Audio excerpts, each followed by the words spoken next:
InnerQuest explores various pathways through which you can connect with the infinite wisdom of the universe and apply it to personal, professional, and spiritual growth. This program, featuring accomplished practitioners, educators, and authors, is provided by Infinity Foundation, an innovative center for holistic studies and research. We invite you to share this journey with us.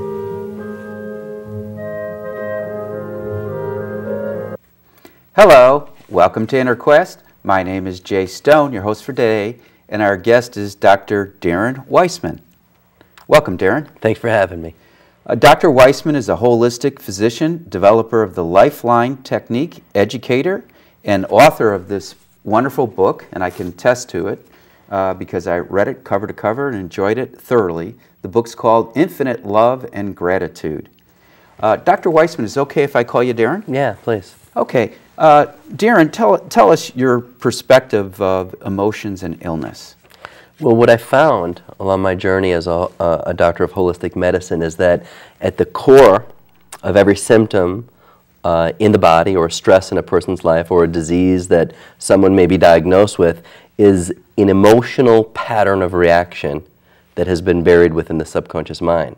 And that when these emotions get triggered simply by seeing a color or hearing a sound or smelling any kind of sensory perception, our body begins to emotionally react, which triggers the symptom. Yeah. Now, are you familiar with psychological defenses? Sure. Okay. Well, in case our audience doesn't know, we have psychological defenses like we have physical defenses. Like if we cut ourselves, our white blood cells will go to that area to kill any pathogens. So we have psychological defenses. One of those psychological defenses is regression.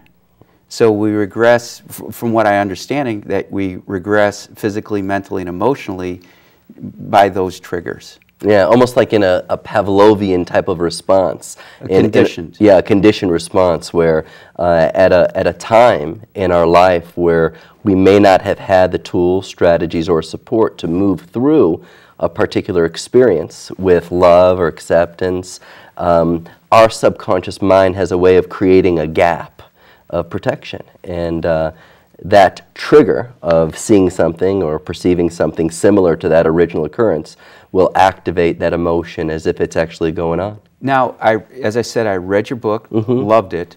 You have a lot of case studies in there that are very, very profound. Yeah. Can you give an example from the book or from your clinical practice where people are just triggered and go back into that Pavlovian response? Sure, sure. I mean, there's so many, but one case study of someone in the book is a woman that suffered with anaphylactic allergies to fish, and it was associated with a pattern when she was a young girl and she was in an environment where an emotionally traumatic experience was going on, and in that room there was actually tuna fish that was being served. And later in her life she ended up developing an anaphylactic allergy to it. And when we harmonized this emotional pattern within her subconscious mind, that regression, as you were saying,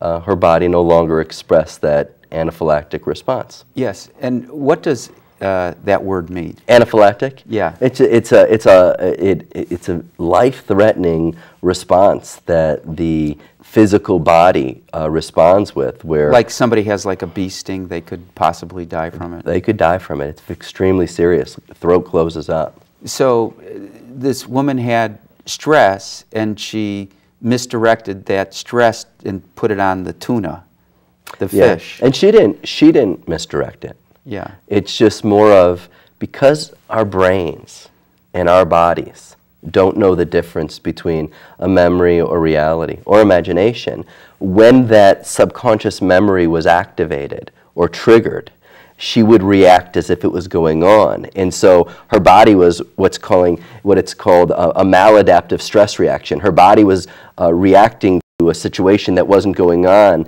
and therefore not able to adapt to the moment.